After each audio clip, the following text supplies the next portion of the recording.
What's up, everyone, and welcome to another episode of Variant the Podcast. I am one of your hosts, Arris Quinones, with Tim Connolly. And today, we're going to do something we haven't done in a while, which is run down all the comic book news that it's been coming out of, I guess, over the last 2 weeks or so, right? Yeah, it's been, I would say everything we're going to talk about today has been -1, has just been in the last week to 2 weeks. Also, I have to say, I think I said out as if I'm from Canada, so that's pretty funny because I'm not from Canada. Well, it's North America, close enough. Yeah.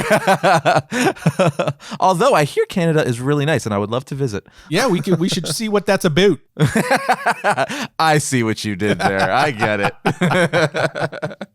Anyway, love all my Canadian brethren and sisters. Yes, I legitimately want to go visit. I hear their food is really good. I hear the portions are a lot smaller compared to the U.S. because everything in the U.S. has to be supersized. But I hear it's better. You know, it's not like injected with all the processed crap we have in America. Yeah. It tastes pretty much the same. Tastes just like food. And it tastes just it is good, like but food. You do notice that everything is smaller because they don't do a lot of the hormones and the things that we let slide here in the States. Well, that's what I'm saying. People say the quality seems better. Yeah. Well, for me, I would say you just notice the size. I didn't really notice because I've been there a couple of times. I didn't really notice particularly like, oh wow, this tastes so much fresher. I love how we're talking about like Canada. It's like we're gonna plan our vacation in Canada to find out.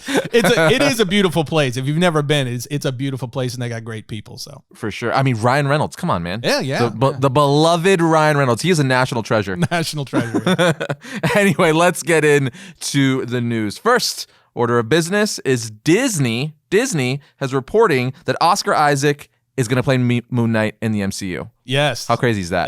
That is the big news of the day, and it is that is pretty big news. Poe Dameron is going to be Moon Knight. Freaking! I mean, I love Oscar Isaac. He's pretty fantastic. Did you know he voiced Gomez in the Addams Family? I did. We actually just watched it as a family the other night. Yeah. I had no idea. Like, I watched it, like a week or so ago, because Halloween and all. And I was showing it to my daughter, and I was like, "That's Oscar! Oh my God, that's Oscar Isaac! He's like everywhere right now." Oh yeah. He's a busy guy for sure. Yeah, and he did a great job in the Addams Family animated film. Just case in point, you didn't even know it was him. Right, yeah, no, he did a very good job changing his voice. Although I will say, I think you said this a while ago because you saw it way before me, I feel like it was just Hotel Transylvania, just not Hotel Transylvania. Without any doubt, yeah. It was very much in line with Hotel Transylvania, yep. Anyway, Oscar Isaac from, he was in Ex Machina, which is one of my favorite movies in the last recent years. I think that I don't know if that was his breakout role, but that was definitely one of his earlier roles. It was like, this guy's pretty good. Yeah, he definitely stood out in that role without any question. Yeah, and then obviously the newest Star Wars trilogy and Addams Family, other things I'm sure we're forgetting, but Moon Knight, man, Mark Spector, that is insane. I love the guy. I think he's a fantastic actor. So I'm very curious to see what he's gonna do with this role. Although I will say. Again, I love Oscar Isaac as an actor and stuff, but I did like the early rumors of Shia LaBeouf possibly playing Moon Knight. I think that would have been freaking awesome. Yeah. That would have been really good. I would have personally rather Shia tackle the role. And then there was even rumors of Keanu Reeves being eyed for Moon Knight, which that would have been dope as well, because John Wick, the fighting would have been amazing. I'm glad that didn't happen, though. I wanted it to be a younger guy. Yes. Yeah. So we got Oscar Isaac. So I'm very curious to see, because playing Moon Knight is a very challenging role, which is why I wanted Shia LaBeouf doing it, because, with some of his more recent roles, we see that he's kind of a little bit of a character actor, I guess you could say, where he's very good at changing himself completely, where you're like, oh, that's not Shia anymore. You know what I mean? Especially with that newest, one of the more recent movies he did where he played his father. Mm-hmm. He was phenomenal in that role. Isaac here has a big task because he's basically going to have to play like 3 different personalities, which is nuts. It seems like he's basically going to have to pull a James McAvoy, like a Split, yes. where he's going to have to, it's like that on a lesser level, because in that movie, James McAvoy, now you want to talk about performances. In Split, that was insane. That was one of the best performances I've seen in recent years, where this guy literally made you believe that he was like, several different people, like in an instant. Like he would switch from one personality to another personality, and all his mannerisms, his inflections, everything changed with it. It was super impressive. So Moon Knight, in playing Moon Knight, you're gonna have to do that a little bit on a lesser level, because you won't have to do like 23 personalities, but you're gonna have to do at least like 2 or 3. Yeah, he would. I mean, for starters, I can totally agree. I mean, he's just a phenomenal actor, just in general. I don't, the trailers that we've seen recently for the upcoming Dune film. Yeah. Oh, that's right. He's in Dune as well. See, this guy's blowing up, man. Yeah, he's just a great actor all the way around, and I think he is more than up to the task. We've seen him do everything from comedy to dramatic roles to voice acting in animated films. He's really, really versatile. Of course, we all know him as Poe Dameron in the Star Wars films, the recent trilogy. Mm-hmm. So I am anticipating, again, just to be very clear, it is not 100% confirmed from Disney, but it's one of those reported that it's it's gonna be him. We probably should have led with that. Yeah. Well, there you go. So it's not 100% confirmed by Disney, but it looks pretty solid. Yes. As far as the reporting, it's one of those like lead up to Disney confirming it. Plus, it's also like he just came off like their Star Wars franchise, which is also Disney. Their newest Star Wars trilogy. Exactly. So it just kind of makes sense that stuff happens a lot where it's like, hey, you just did a movie with us. How about we got this other massive franchise? You want to do this? Yeah, yeah. Especially in the Disney, in the Disney family, they do like to keep things in the family a lot. Mm-hmm. When they, someone ends up in the quote unquote Disney family, you end up seeing them, do various things inside the Disney company. For sure. So that's really common for Disney as a whole. So that it doesn't surprise me at all. But again, he's so great at what he does, and he's so versatile. I'm super stoked about that casting. He has such a dark, mysterious look to him, i.e., as you mentioned, Ex Machina. Mm-hmm. Just a really dark, mysterious role in that. Same thing with Dune. Just looks really like brooding and menacing. So for the role of Moon Knight, I just can't imagine someone else coming in. Now that I've seen it, now that I know that this is it, now I'm just like, oh wow, that was perfect. Because I do think Shia LaBeouf could have been a great pick. Mm-hmm. My concern about Shia LaBeouf is that he has this not a wholesome look to him, but he has more of it. To me, he has something of an innocent look to him. Really? He did that one recent film. What was it? He plays like an assassin or a hitman. Oh, I know what you're just about. Came out. I don't know the name of the movie. It was about the cartels. Yes. Anyway, so he played that role just recently, and he looks great. The performance looks great, and this just might be me just having seen him grow up in like Even Stevens or not Even Stevens. Yeah, Even Stevens. Is it Even Stevens? Yep. Okay, I'm saying it right. Okay, Even Stevens and Holes. Right. Yes. And from that time period, even the Transformers, like it's super fun, but he's kind of that innocent kid, right? Mm-hmm. So I maybe that's what's stuck in my head. So I was a little bit concerned about that. That's funny because to me, he went through like that dark patch for a few years and everything. And he became like the complete opposite, like the badass where he went AWOL for a while. Now he's normal again. Mm-hmm. So he kind of has like that. Oh no, he's kind of crazy. Like that's why I thought he would work because he's like he kind of teeters where he seems super nice and likable now that he got all his stuff together. Right. But like he has that like that dark side to him where it's like he's really nice and seems really cool, but you probably don't want to piss him off because he's crazy. You know what I mean? Like yeah. And again, he's a phenomenal actor. Yeah. And I definitely think that he could do it. And I would have been thrilled to see him take the role. I just think Oscar Isaac, now that because I didn't think of him in the role, but now that I've seen it, just his look as Mark Spector, this kind of, really warped multiple personality guy who's, he's embodied by, the god Khonshu. And so he's got a lot going on. He's got this dark, mysterious, element to him that I think that Oscar Isaac will probably be able to, more in line with what we saw from Ex Machina. His performance in Ex Machina, that dark, mysterious, and mixing that with, the violent, aggressive, killer hero. I think it could just be super cool. I'm just so excited to see this series because like just the fact that to me, because I'm a big like Universal Monster fan, like all the classic horror stuff. Mm-hmm. So I'm like thinking like this could be like get some real like Mummy vibes going on here. Oh yeah. You know what I mean? Because he has to get get possessed by the Khonshu and all that stuff and become Moon Knight and, be like an archaeologist and all that stuff. So I'm very, very curious to see the origin laid out on this Disney Plus series. And the budget's going to be up there with Game of Thrones and stuff like that of the world, where it's going to be, I have to imagine it's going to be Mandalorian-esque. Yes, it's going to be straight where it could easily transit. Because that's another thing. Yes, he's going to have a series off the bat, but it's only a matter of time before he's going to show up in a movie, because it's Moon Knight. He's especially in recent years, he's become like a real fan favorite. People like to call him even like Marvel's Batman. So I'm very, very excited. And now I can't wait to see him in the costume. That's the next step. Oh, well, first Disney's got to officially confirm it. Right, after that, then I want to see how they go with the costume, because his costume is super badass looking. Yeah, no, it's going to be. And if we know anything about Kevin Feige and what they've done with the MCU, it's going to be a great adaptation of it. It's going to be really true to the comics, and it's going to look fantastic. I'm curious to see how violent they go too, because he's super violent. He's he's like a very violent Batman. Yeah, he's like an R-rated character. Yeah, but they're not going to go that route, especially because it's landing on Disney Plus for sure. And of course, we know all these characters, whether it's Moon Knight, She-Hulk, Miss Marvel, Blade. We know all of these characters. Oh, well, Blade is already in the MCU, but the cinematic side. I mean, he's been announced. Yeah. But I'm talking about all these new characters that are ending up on Disney Plus. We already know that these are members of the MCU that are going to cross over into the films also.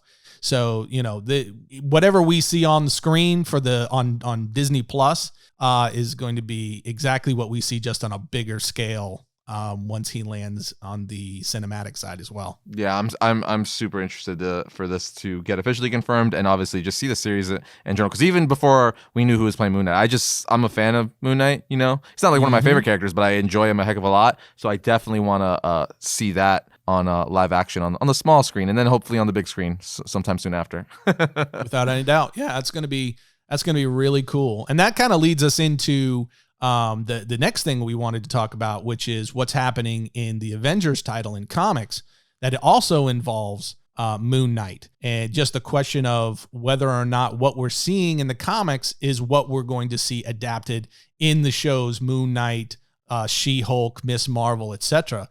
Because they've got some pretty interesting, cool things going on there, especially once you weigh in Blade.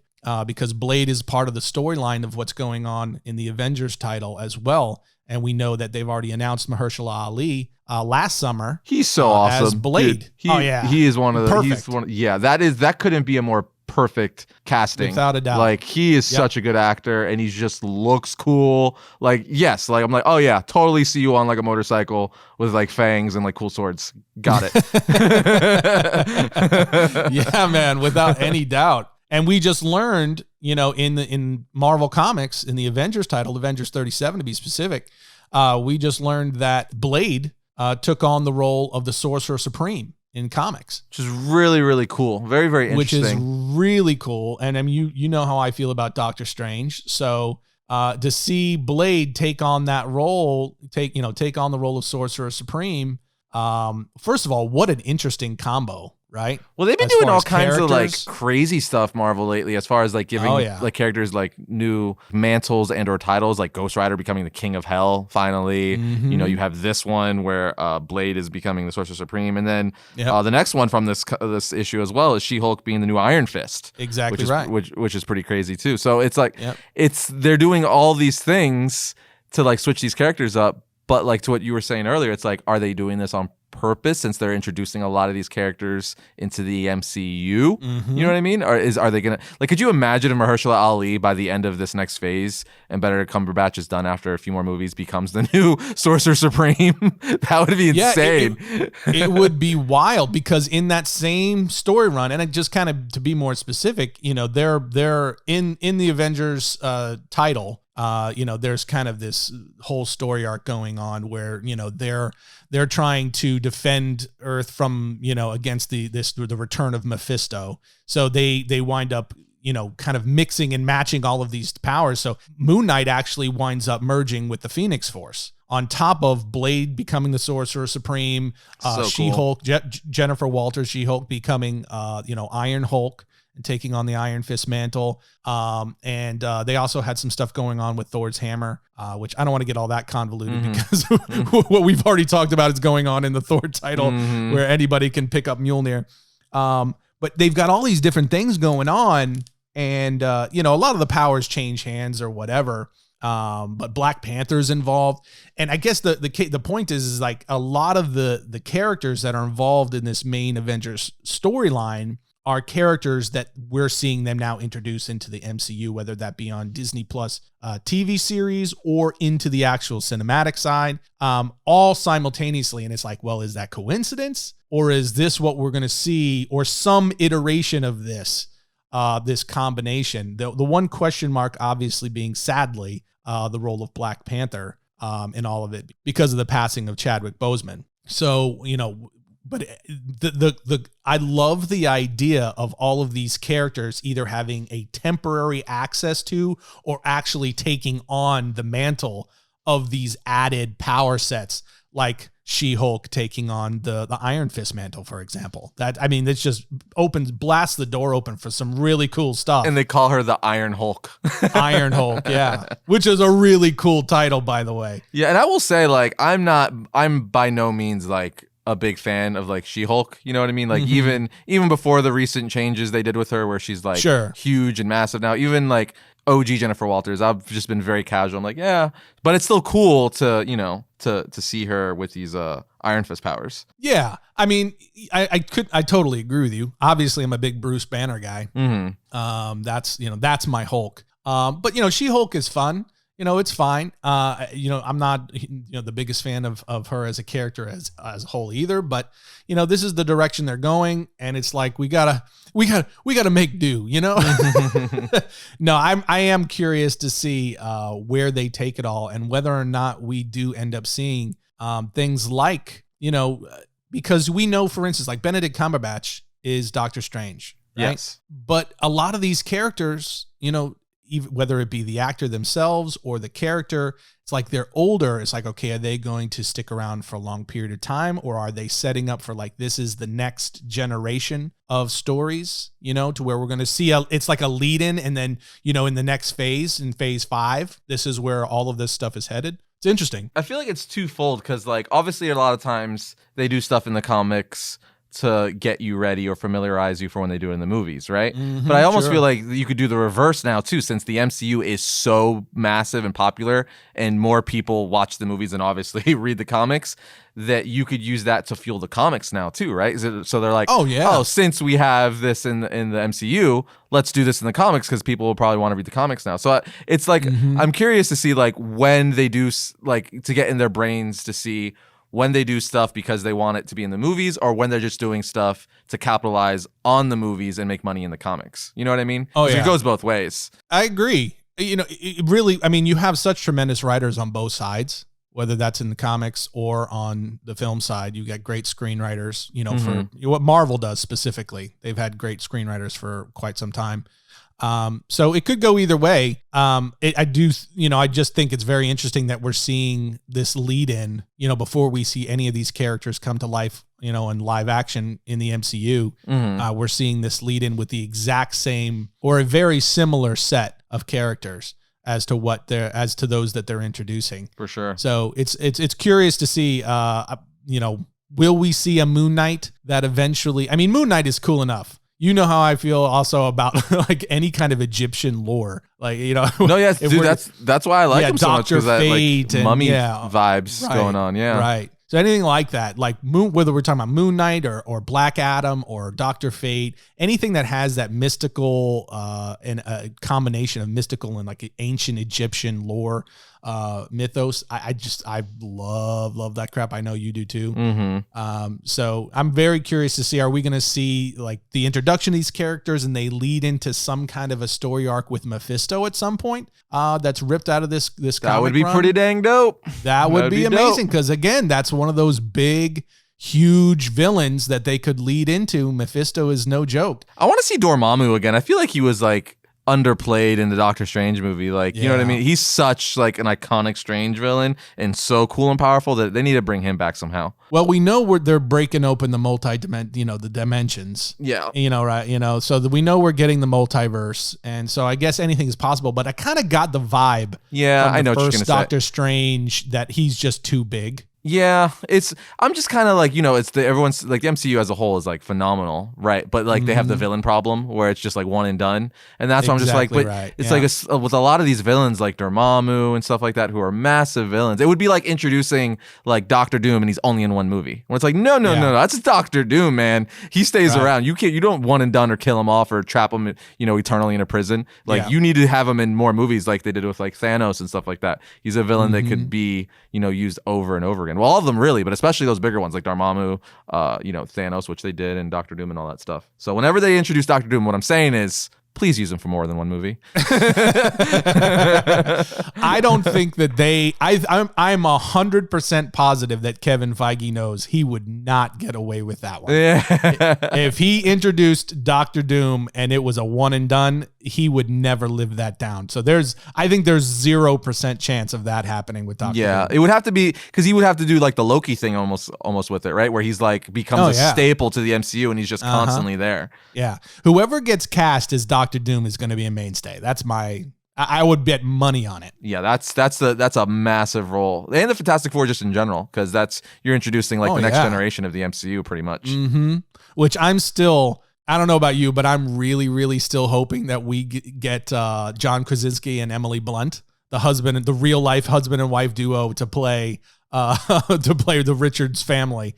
I would love to see Susan Storm and Franklin Richards played by those two. They're great together in real life, and they would be awesome in that role. For sure. Look at them in the Quiet Place movies. They were so good together, and they look like they could be those characters. I think Emily Blunt, especially, she has like a place in my heart. She is so awesome. 'Cause Yeah. she's one of those. You just believe like everything she does, whether she's Mary Poppins or she's just like this badass military chick in Edge of Tomorrow. You know what I mean? She's just awesome all the way around. And she just seems like the sweetest human being. Both of them just seem like such kind people. They'd be great to have to a barbecue. You know what I'm saying? But let's move on to one of my favorite characters, Spider-Man. Tim, we got some Spider-Man news. You know me, Batman, and it's Spider-Man. all in the same vein too. It's staying in the MCU actually, pretty much. So, Spider-Man 3 is going to be set to film here pretty soon in Atlanta and New York. But kind of older news that we haven't talked about yet, but it's worth talking about because Spider-Man, and it's kind of crazy, is not only is it rumored that Jamie Foxx is going to return as Electro in Spider-Man 3, but there's also rumors going around that so is Tobey Maguire and Andrew Garfield as Spider-Man.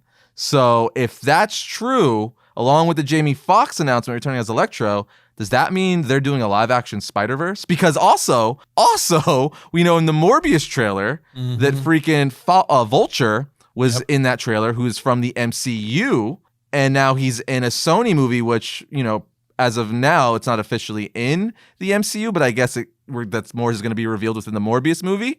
So are they setting up with a Sinister Six with several of the MCU villains that they've introduced so far for Spider-Man, like Vulture, Mysterio, and Scorpion, and then going to use Venom, Morbius, and Kraven because the Kraven movie's in development, and then that's your Sinister Six because they're going to Spider-Verse it in combined reality somehow? Like, is that what's going to happen? And does that also mean that we're going to get Tobey Maguire as Spider-Man again, Andrew Garfield as Spider-Man again? They're full on doing pretty much what DC is doing over there, which is funny. Simultaneously, which is really funny because, as everyone, a longtime comic book fans know, if Marvel does something cool, DC has to have their own version of that. If DC does something cool, Marvel has to have their own version of that. Right. So it makes all the sense in the world. But are they doing it with this? Is this it? It seems like it could be. Yeah, it certainly seems like, at least you're starting to get a whiff of that's the direction that they might be headed. But it doesn't surprise me in the slightest for two reasons. One,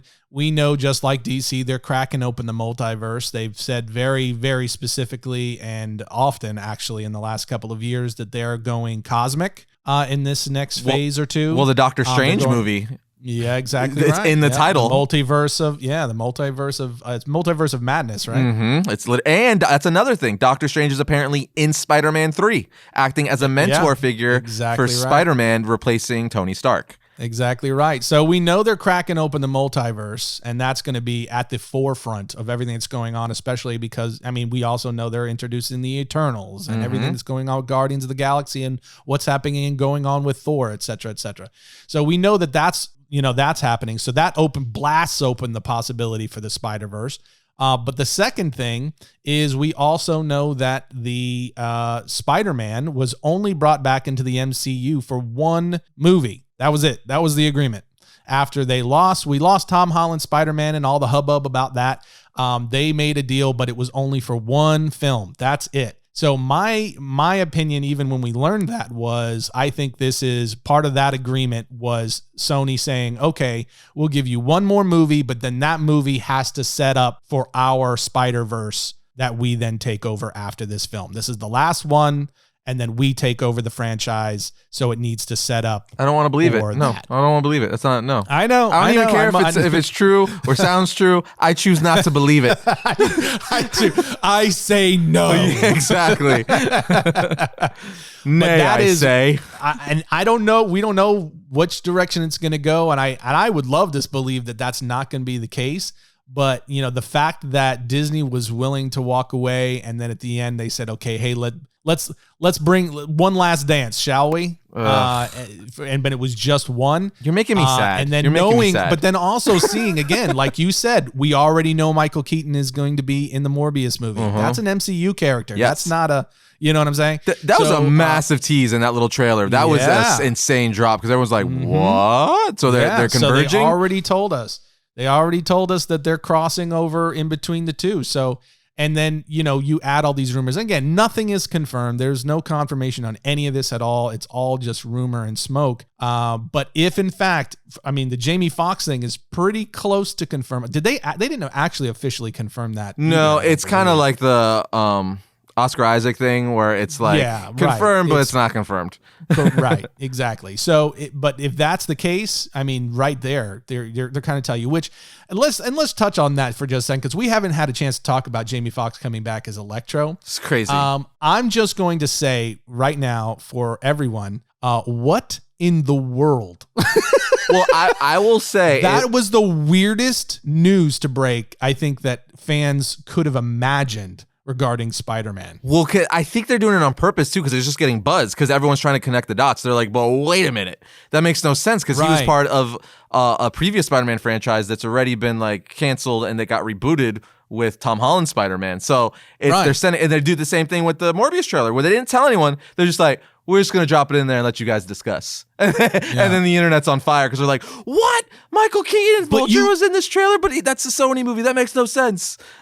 You know? Yeah, I guess my curiosity, though, is why would you make the Jamie Foxx returning as Electro be the lead-in leak, right? Instead of something like maybe, you know, Tom Hardy coming, you know, showing up as Venom. Yeah. You know, in the film or something that would be a more exciting Jamie Foxx as Electro. And this is not Jamie Foxx's fault. That movie was terrible.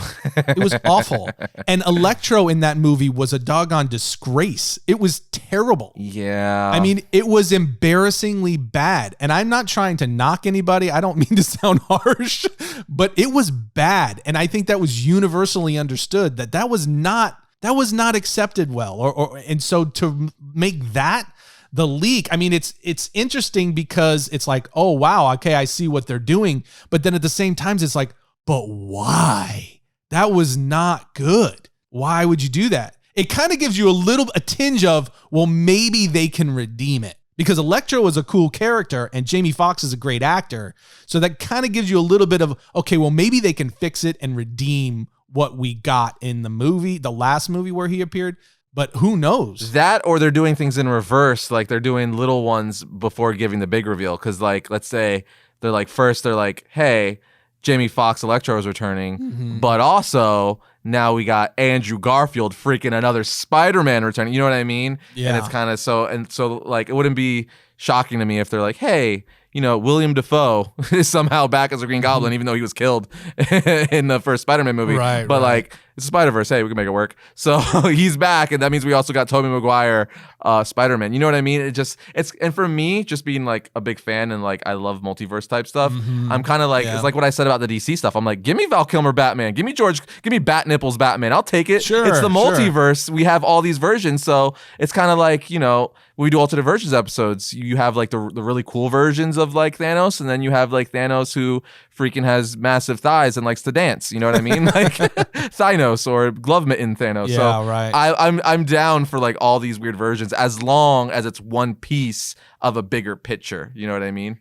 So yeah, I guess my broader concern when it comes to that, and the reason that it hit me as like, oh no, is because I really think, and I could be totally wrong, and honestly, I hope I am. But my personal opinion and theory is that we got one more MCU run Spider-Man movie, and then after that, it's going to revert over to Sony. You're doing it they're again. Going to break it in. You're doing it again. I'm I trying don't to mean not to think be about negative, it. You keep bringing Nelly, it up. Okay.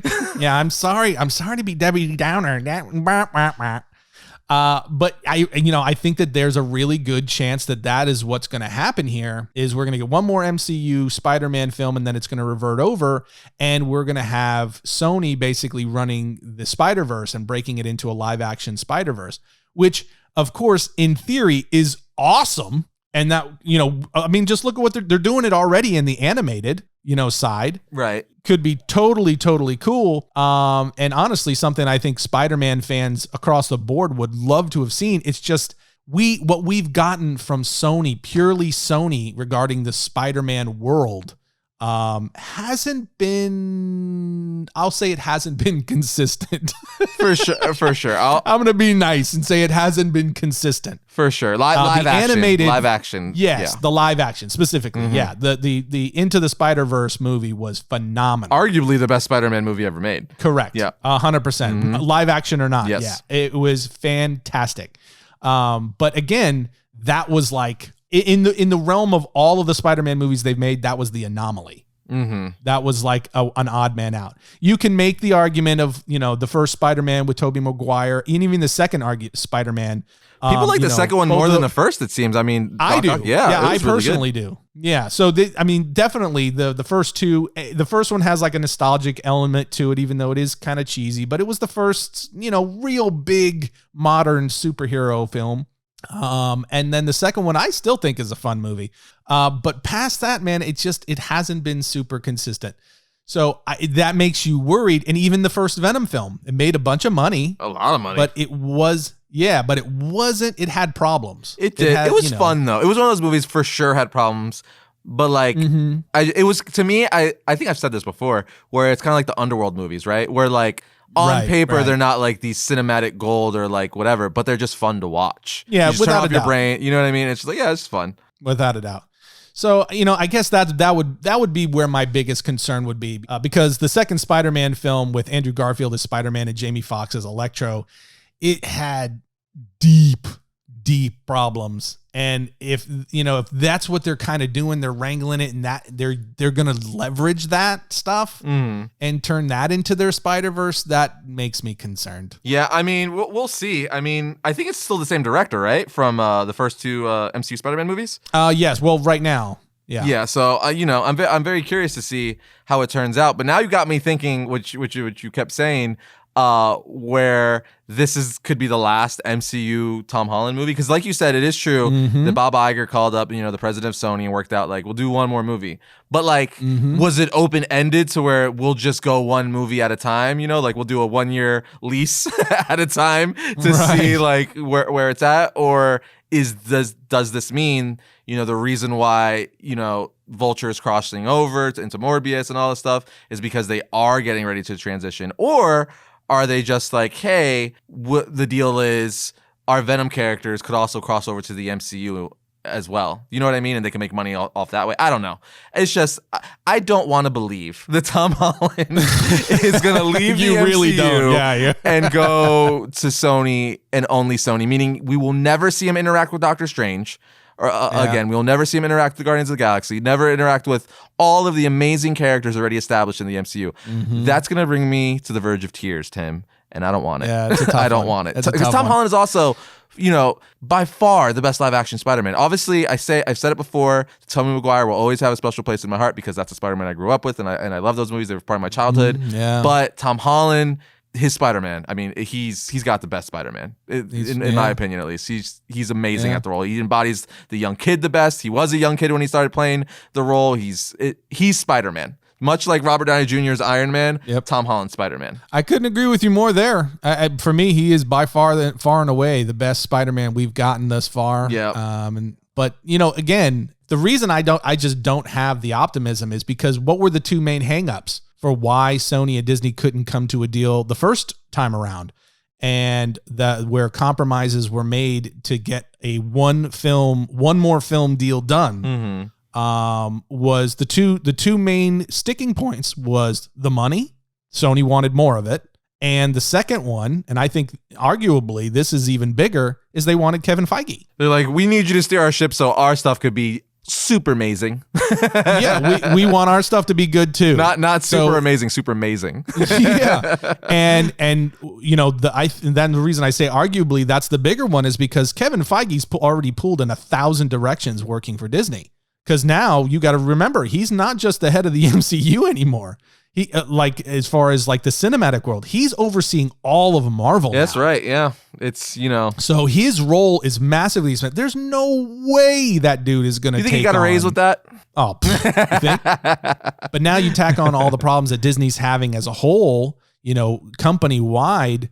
With, you know, just the battering that they're taking under the pandemic. What pandemic? What are you talking about? Oh, wasn't there something going on? There's something happening this year? Pandemic or something? I don't know. I thought there was. I thought somebody mentioned I something. didn't know, like, you know, people were forced to stay inside for months and months on end. I didn't know that. That's crazy. It's just depressing. But with the battering they're taking with that, you know, that all of that's got to, the financial side of that is all going to get weighed into effect already. And there's just no way that they're going to A, give up even more money for the same effort, and B, they're going to, you know, stretch their number one guy even further when they need him focused on what they're doing. So that's just not going to happen. So I think that this is, let me say that again. Whenever I say something's not going to happen, it happens.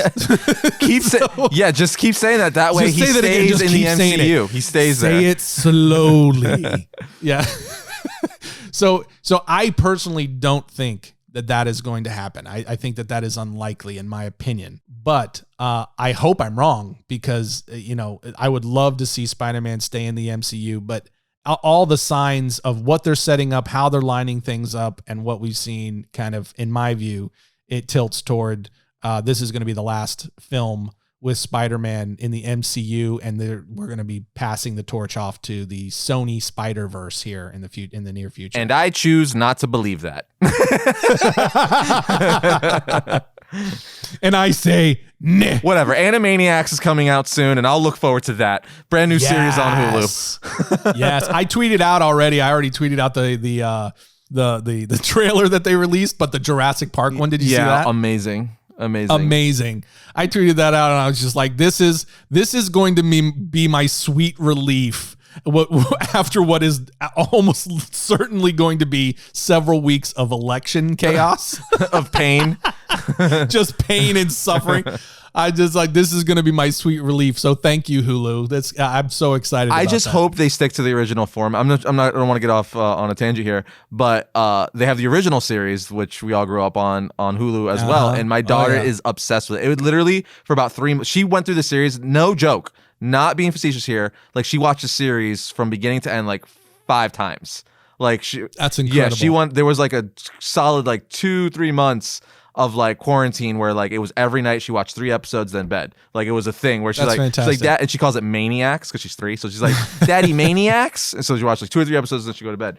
But she's so jacked for the new one. She was even watching like they had like a little behind the scenes like 2-minute thing where you see the guys doing like the voices, Right. and she was like amazed with that. So I just hope they stick to like, because you know how Animaniacs was very much, they were like a bunch of little 5-minute like cartoons and they were at random. Yeah, like, good idea, bad idea, like that kind of stuff. Right. I hope they keep Yeah. that and bring all those back and not just because the trailers seem like they're just bringing back the Animaniacs and Pinky and the Brain. I'm hoping they bring everyone back, like the good pigeons and like all that stuff. That little girl who it's like, hello lady, you know, like all that stuff. It seemed very much like they were bringing back the whole shebang. I hope so.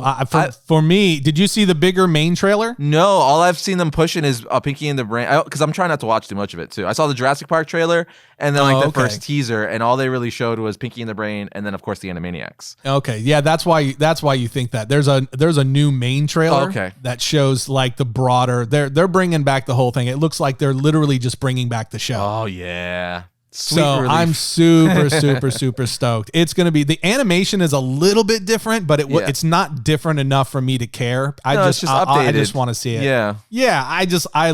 That was my probably amongst my top 3 favorite animated series of my entire childhood. Yeah. So I could not be more stoked to see. And the fact that they're bringing back all the original voice cast. And the creatives, the people behind the show. And the creators, the writers, like the whole thing. Steven Spielberg is producing.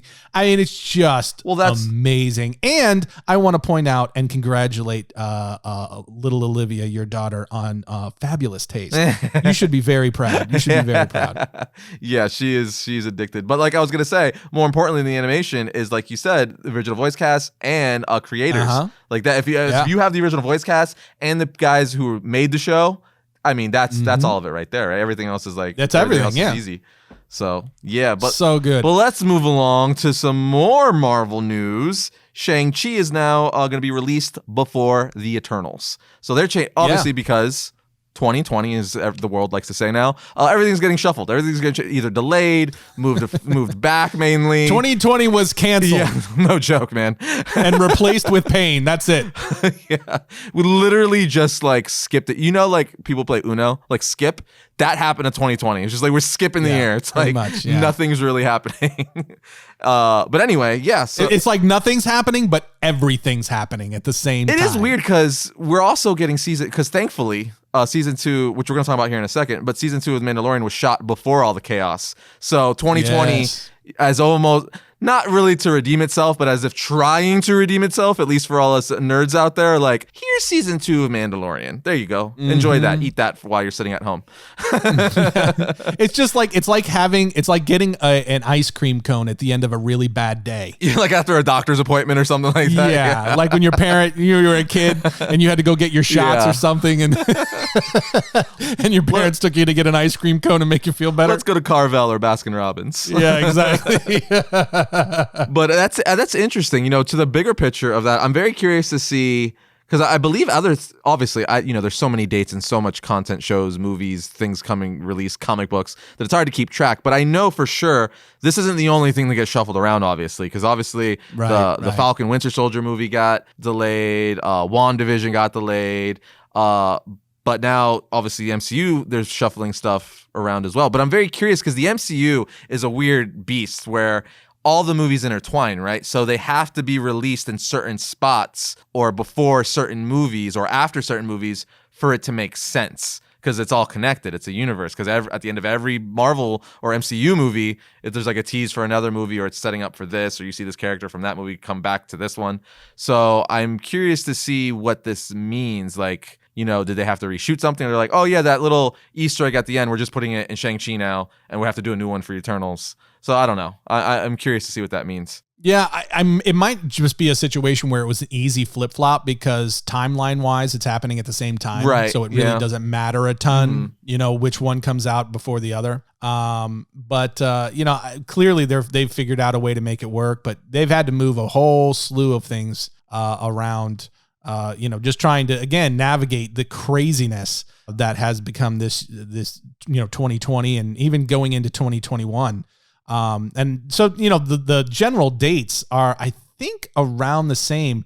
One of the other huge, massive question marks is what is going to happen with Black Panther, right? Because they had Black Panther still slated for, I believe it was the first summer movie of 20. No, it's the second. I'm sorry. So right now they had it slated for Black Widow, obviously, is the next in line now. That's May of 2021. Then Shang-Chi in July of 2021. Then the Eternals in November. Then we had Spider-Man Homecoming slated for either December, which so you're talking about 4 movies potentially in 2021 because of the rescheduling of all this stuff. Give it to I me. don't know if We're we'll be able to deprived. get- We need 6 Yeah, because we were supposed to see them this year. Dang it.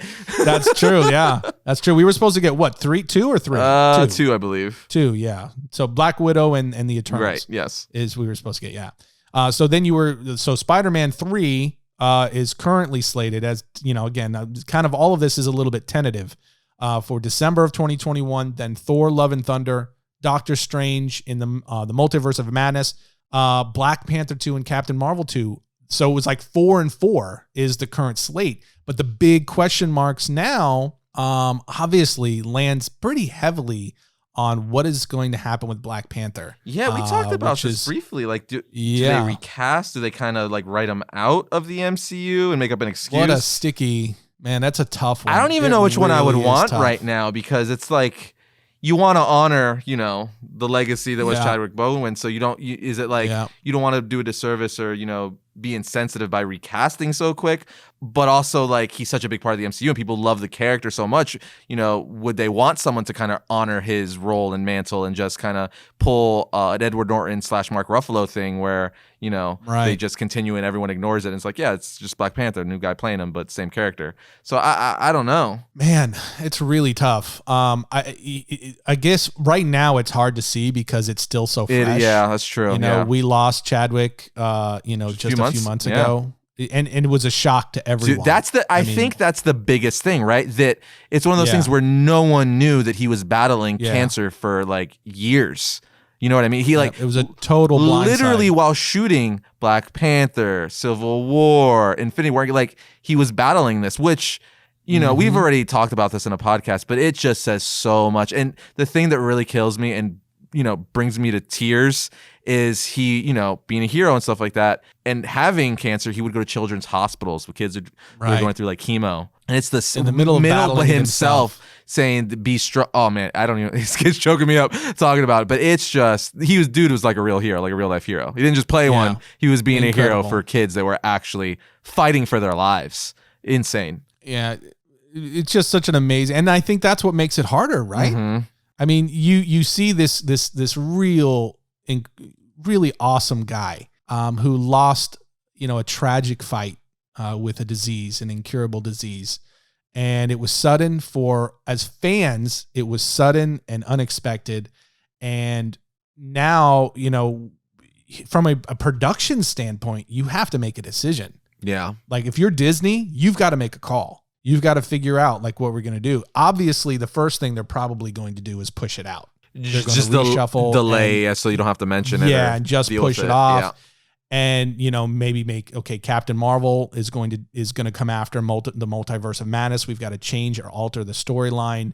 And because right now, I honestly don't think you could recast him. Yeah. I think you would really upset the fan base if you recast. You have to let, like Panther. You said, it's so fresh. You got to let it sit for a little while. Exactly. Yeah. And it's like 2022, you know, that sounds like it's far off, but it's not. In terms of production, you would have to recast almost immediately to make that date of May of 2022. You would have to recast here almost, you know, in the next few months. With 2020 being what it is, and again, like skipping, so that kind of buys them time naturally, just because everything's getting delayed because of 2020. So I mean, maybe that, you know, could work in the favor of the continuity of the MCU. I don't know. Yeah, and then you throw on top of that the fact that we have no idea at all what the cinematic experience is going to look like a year from now. Or even what they had planned. Like, we don't even know, like, for all we know, like, obviously Black Panther was going to have a big role, but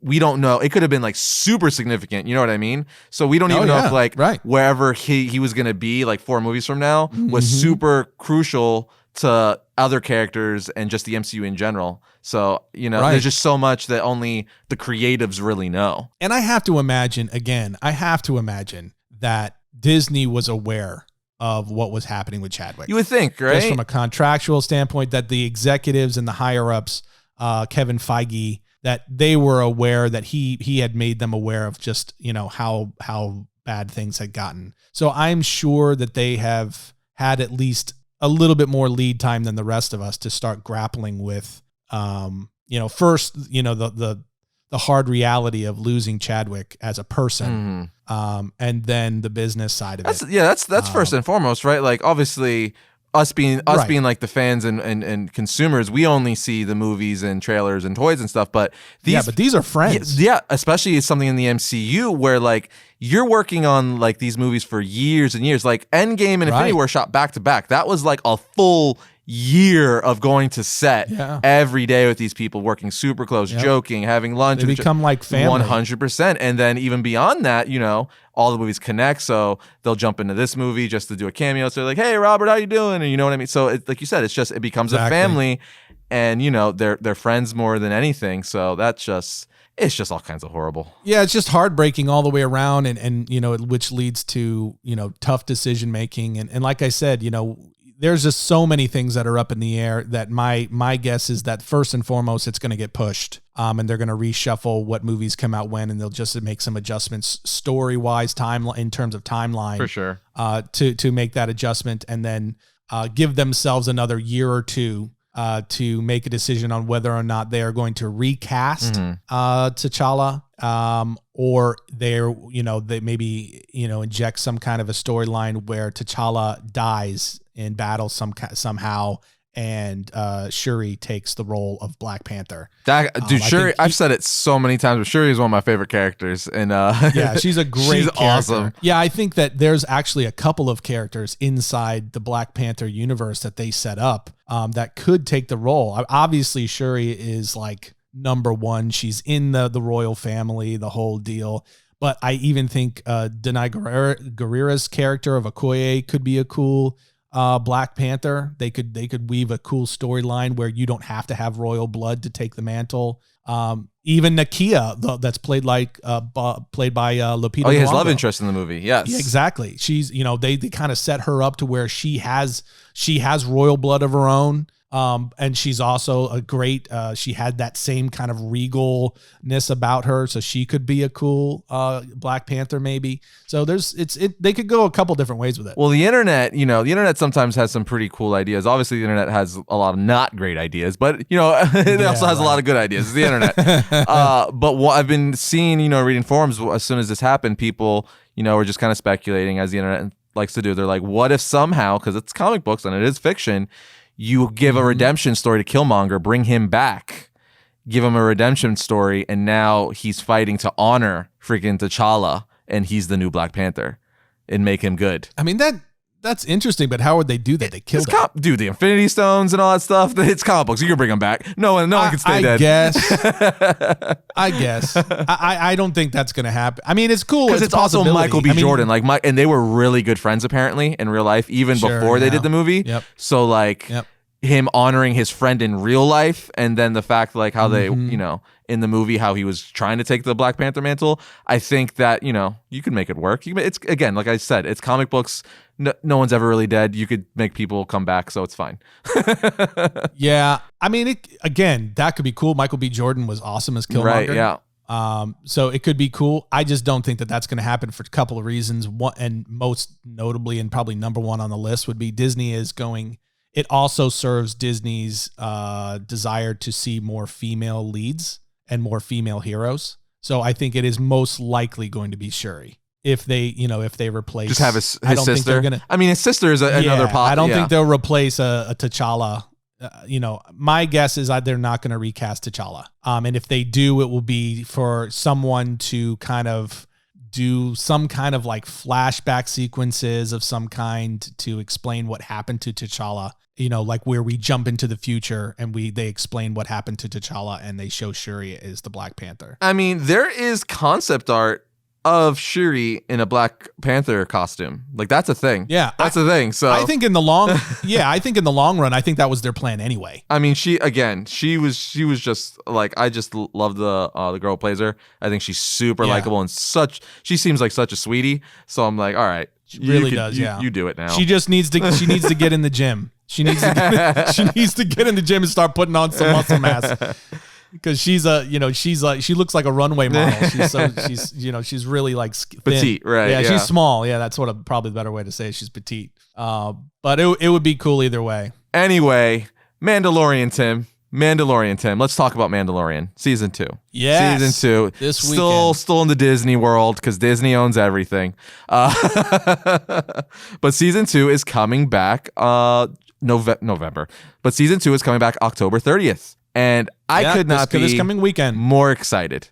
I'm so excited. So, because I think we're going to probably start doing it again, right? We haven't talked about it yet, but we got to break down every episode week to week on the podcast, right? Oh, okay, yeah, of course. So we're going to continue this tradition that we've developed last year. Okay. Without a doubt. All right. So, in that, where we broke down the entire season, literally the following week we would break down the previous week's episode. We talked about every week. So you guys expect here next podcast there's going to be Mandalorian talk for every single episode until it ends. That's right. Anyway, the Variant Nation knows that for both of us, this is our favorite Star Wars thing since Disney acquired Lucasfilm. And it's because it's the best mixture, again, all stuff we've already said, but it's the best mixture of like this new take on a character we've never seen before, and characters actually, but perfectly blended with the old Star Wars, like the original OG trilogy. Yeah, give me that nostalgia baby. Down to like, the practical costumes, the puppetry, just the feel of it. Like it literally just feels like this is what Lucas would have done if all the technology of today was available back then. And honestly, it's everything that was missing from the recent trilogy. Favorite thing that Disney has done since they acquired Lucasfilm.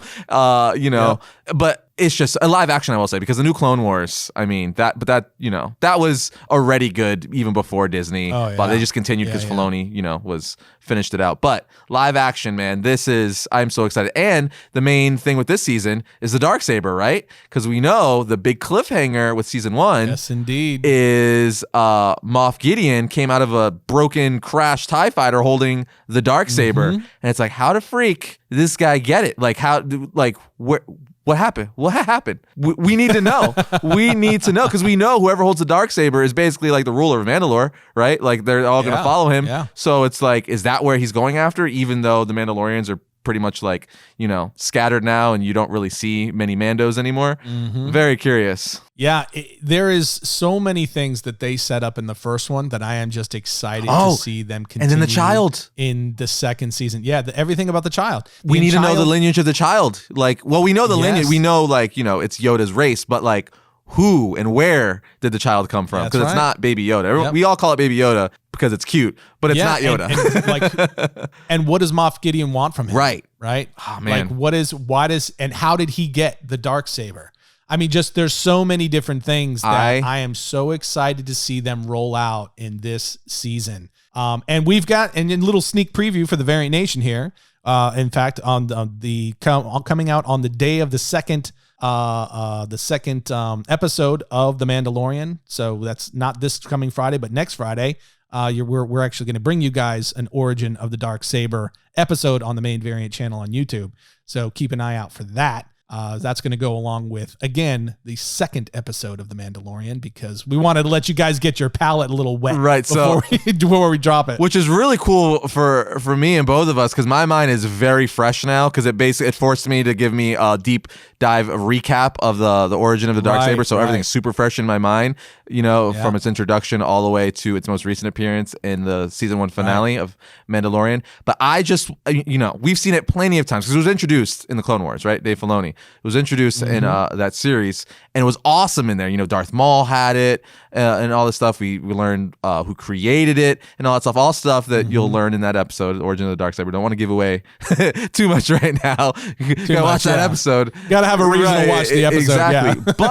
But what I will say is, as cool as it was in Clone Wars, which is obviously an amazing, amazing series, I want to see this thing fight a lightsaber live action so bad. So bad. And they referenced the Jedi in the season 2 trailer. So I want someone to pick up a lightsaber and just fight him off with his darksaber. Or you know what?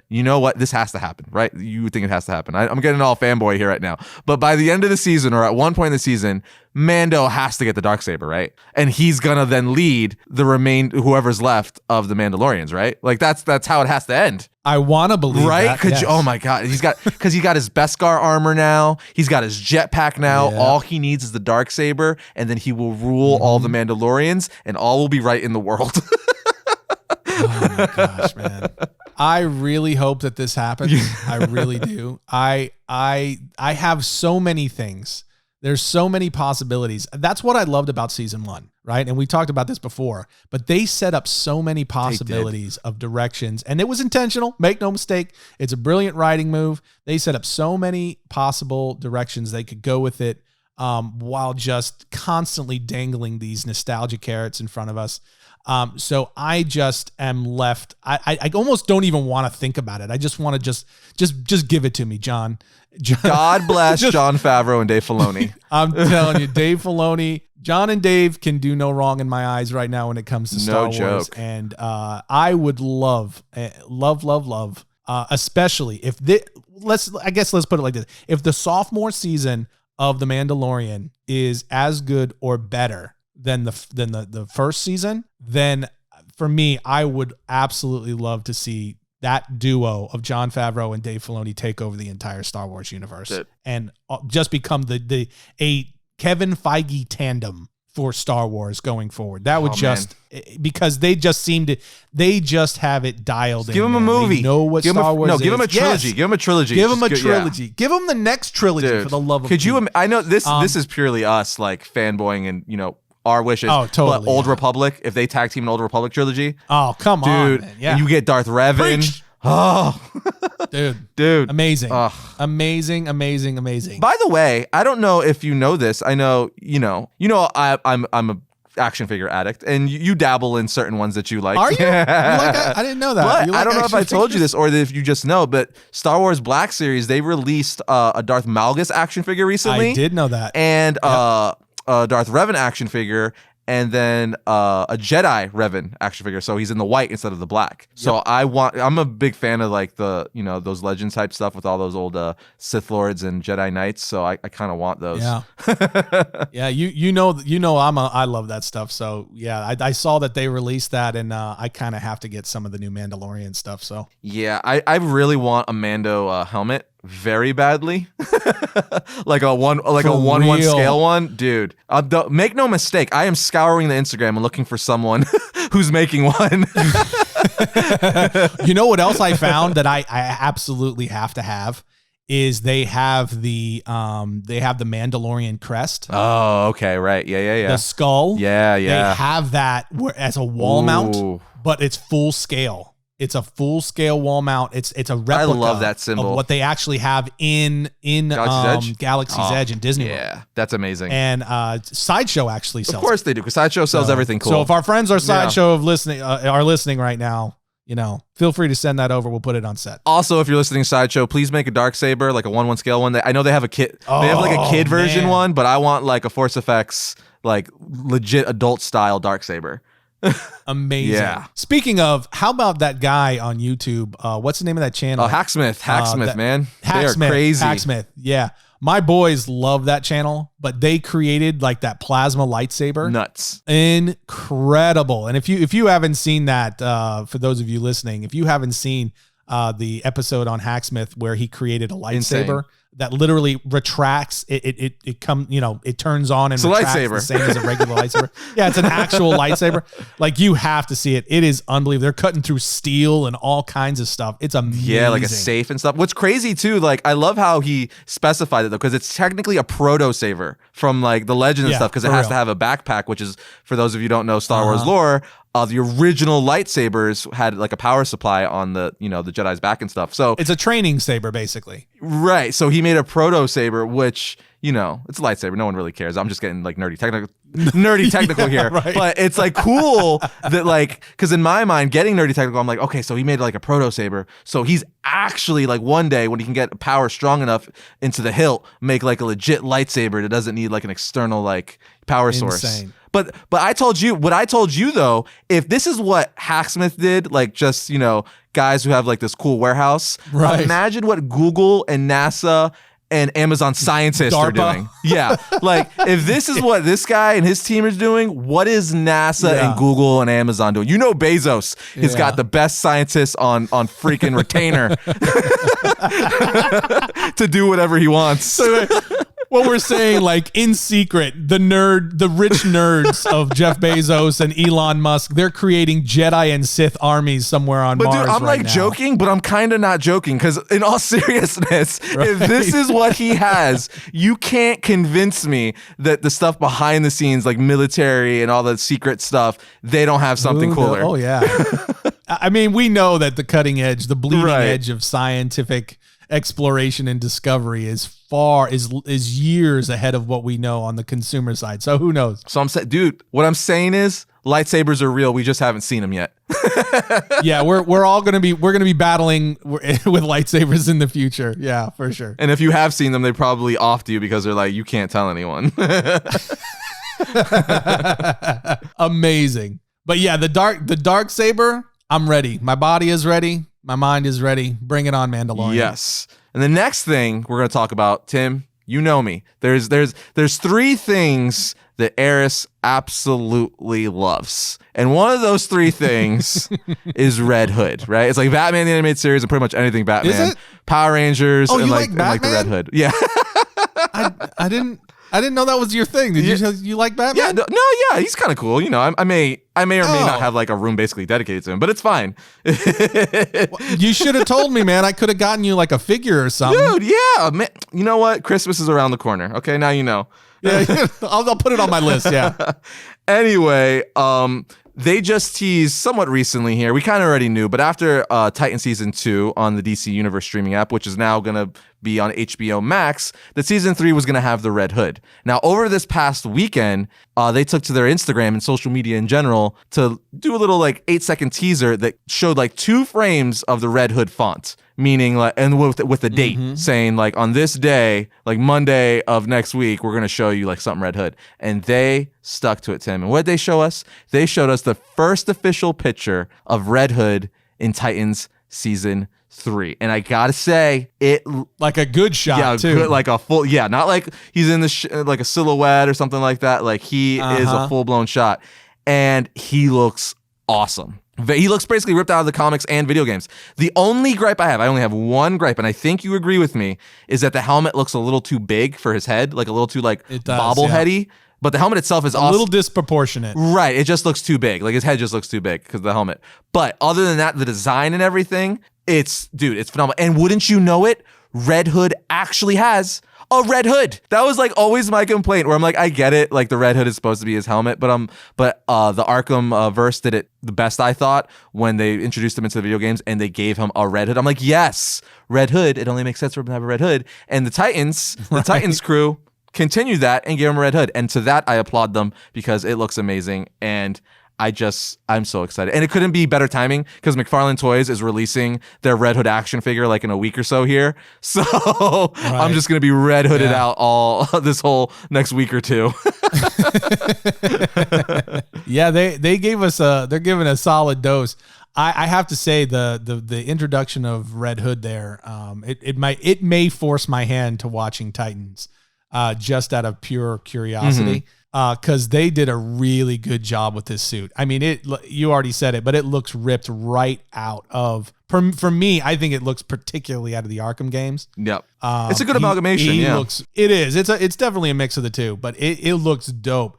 The helmet again. Just to reiterate what you already said, you know what it reminds me of? It reminds me a little bit of Iron Man's helmet. Because the shape of the mouth area? The shape, yeah. It's the shape and the size. It kind of given me a little bit of Iron Man vibes, that was a little bit off-putting because it shouldn't. Yeah, well, to be fair, like depending on artist to artist, sometimes people do make it look, depending on the artist, like Iron Man. Sure. But what you said, I like to me, like my favorite Red Hood helmet is the one from the Red Hood animated movie, Under the Red Hood. Like that's like my favorite version. And I think Jason Fabok's version in the current Three Jokers story arc is really good as well. You know what I mean? But it's one of those things that's like nitpicky. It's kind of like the bat suit. It's always changes from artist to artist. So it's like, it is what it is. Yeah, I guess we'll see ultimately in the end, like what it winds up being. Or I should say the way it actually looks in action once it lands on the screen. So, but I mean, everything else, it's hard to complain. I do think that because the actor who plays Red Hood is a little bit smaller than you might, or I should say than Red Hood, Jason Todd in the comics. It does look a little bit smaller. So, and I think that might be the helmet problem too, is that he's a little bit smaller of a guy in terms of his frame. So maybe that kind of played to it a little bit, but overall it's really nitpicky because he just looks great. I'm more interested to see like how they're going to introduce him because as we all know from the comics and even animated series and stuff like that, he's killed by the Joker. Like that's what happens. He gets killed by the Joker. He gets brought back to life. He's pissed at Bruce for not having killed a Joker after he killed him, and so he becomes the Red Hood and anti-hero makes ruckus in Gotham City. Ruckus, that's a good word. Right. Anyway, I'm curious to see how they deal with this in this show because at this point in time in the Titans universe, like Batman's already really old, right? So and Jason Todd is already around. I don't know. Like, how are they going to do this? You know what I mean? Like, are they going to just give him an all new origin, or are they just going to change it to where like Joker killed him just much later on once Bruce was really old? I don't know. Like, I'm very curious just to see because the way the timing goes with Bruce essentially being like an older guy kind of messes with things a little bit. So I'm just curious to see what Red Hood origin we're going to get here. Like, they might just completely change it, which is fine. Whatever. It's its own thing. It's its own Earth. We know that from the CW in that multiverse episode. So they could do whatever they want. Right. Yeah, I fall into the camp of this is going to sound mean, but I can't get myself to care that much because I feel like Titans is such a one-off. It's the Red Hood, Tim. It doesn't matter. It's the Red Hood. No, not that. I mean, I get it, but I'm saying in terms of like how they do it. Like, it's like, because I personally don't think that the Titans series, the little bit that I've seen of it, it never got me interested. It's been very like so. You know me, I'm a big DC guy, so I had to watch it. Yeah, of course. Plus, I do enjoy. Like, I'm of the take where I acknowledge it's not like the best thing in the world, but at the same time, I enjoy it. It's one of those things where it's just like, yeah, it's fun. yeah, no, and I totally get that. But I guess that aspect of it where it's just not. It hasn't landed as like being this must-watch aspect of what DC is doing, that sort of a deal. So it's like, what they could go a number of different ways and be like, oh, okay, that's what they did with it. And I really wouldn't bat an eye. Yeah, I'm very, very curious. I mean, what's crazy is they're actually currently shooting amidst all the stuff going on. Yeah. They're probably shooting like as we speak, which is pretty dope. There's a lot of shooting going on, actually. We already mentioned Spider-Man is getting ready to come back. They're shooting. Tom Holland is actually on set and has been for weeks shooting and finishing up the Uncharted movie. They've got Batman, like you said. Yeah, the restrictions are just like crazy now. Like, it's got to be nuts. Like, everyone's got to get tested every day. Social distancing, masks, visors. Like, it's a whole slew of like more like red tape and stuff to go through because of everything. Yeah, especially if you're shooting, in any of the really popular states where, that they like to be on camera, whether it be Chicago or New York or, Los Angeles. And I mean, don't get me wrong, they've been doing a lot in Atlanta for a long time now. Even in Canada and places like British Columbia and so forth. But anything in New York, because like Spider-Man, for instance, is shooting at least their second team, their second unit is shooting in New York. And I'm like, man, how the freak is that going to work? Because New York is like lockdown central. Yeah, ground zero.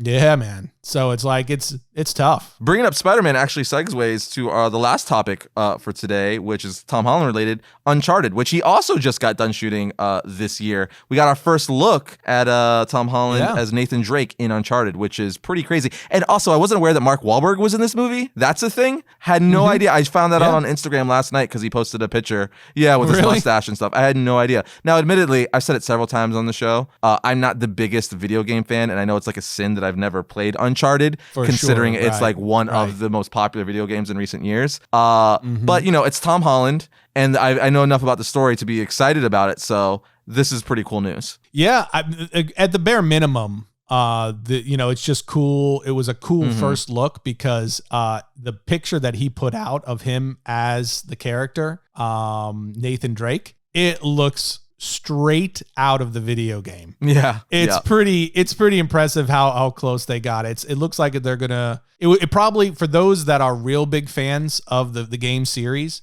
that was probably like a real sigh of relief because we've seen a lot of games turned into films and they haven't done done the best, let's say. Assassin's Creed. Yeah, right. So there's a number you could point to that haven't made fans exactly happy. So this was, seeing the imagery, it was probably like, oh, this is, because I mean, already the casting of Tom Holland alone in the character just gives you, a leg up right off the bat. And then you add to the fact that, the look of it is that close to the actual film that had to make people, fans of the series, very happy. Yeah, I'm very excited. Again, I haven't played the game, but it just looks like a good movie. And so and it's a fun story, right? Regardless. So if they do it justice and they do it well, it could be a really, really fun movie. Gives me those Indiana Jones vibes too, and I'm totally down with that. So yeah, and Tom Holland in that role. Come on now, son. I know, but that wraps up our news for today. We covered a lot of stuff. Man, there was a lot. A lot. We had some catching up to do because we've been talking a lot about comics, individual comics. So we had some catching up to do. And with Oscar Isaac, the Oscar Isaac news as Moon Knight, there's no better time to get caught up. For sure. So with that said, we'll see you guys next time when we talk about all things comics.